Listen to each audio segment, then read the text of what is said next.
So welcome back to DC Silver Age Storytime, and today we're continuing on with All-Star Comics number 4 from March-April 1941. And this is the Spectre. Glancing at his sealed orders, the Spectre is instantly aware of their contents without having to bother to open the envelope.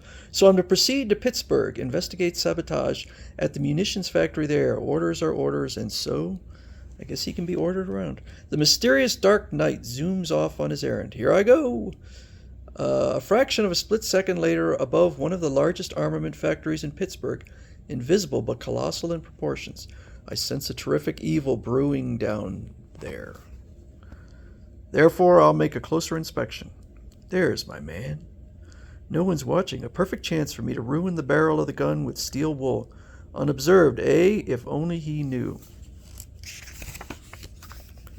As the Spectre gestures, help, my hand's stuck.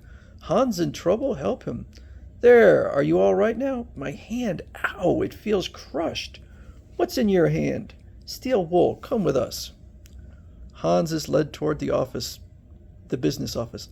I'm innocent. You'll have your chance to prove it. It worked. Who hired you to spoil guns here in this factory? I'll talk, but only to the proper authorities. Very well. Take him to the FBI for questioning. Once he reaches the government office, he'll talk plenty, but I'll be there to hear every word. When the auto drives off, it has an uninvited passenger, none other than the Spectre. All the comforts of home, so he just clings to the tire. Unexpectedly, a huge armored truck speeds from an intersection and rams the passenger car. Quick, into the armored car. One car is as good as another. I'm not particular. When the saboteurs reach their destination, the man of darkness accompanies them into the building unseen. I always did have a habit of following parades. Fool, fumbler, so you permitted yourself to be captured. A likely yarn, but I couldn't help it. My hand got mysteriously caught in this anti-aircraft gun barrel. Stranger things have been happening. Reports from the leader indicate that mysterious men possessing great powers are interfering with our activities throughout the entire country, ruining our well-laid plans. But you traitorous dog, you are about to betray us to the enemy, and so you die. No, yeah. Dorgoff places a long-distance call to Toledo, Ohio. Hans was about to give us away, but never fear, leader. He will trouble us no further. And so the Spectre does his trick where he jumps into the phone and follows the telephone wires. Through the telephone wires streaks the fantastic foe of all evil. But in Toledo, Ohio, fine, Dorgoff. Fine. And when the Foreman factory is demolished in a few moments, one of our most powerful blows at vital armament and industries will have been struck. Out of the telephone wires streaks the Spectre. Detour, I'll have to postpone the pleasure of greeting the leader temporarily. A short distance away from the Foreman factory. Another second and I let her go. He's shoving down on the plunger. The Spectre gestures, and in response to the plunger, streaks upward, growing at terrific speed. Hey, what? My gosh, is this a nightmare? Let go and you'll find out. Think you've outsmarted the leader, eh? Well, you're wrong. Wrong. There's a time bomb hidden in the factory, and when it goes off, thanks for the information, pal. I guess he leaves him to die. Ta-ta, bon voyage. Although, given the location of where the device is, it looks like he's not that far in the sky.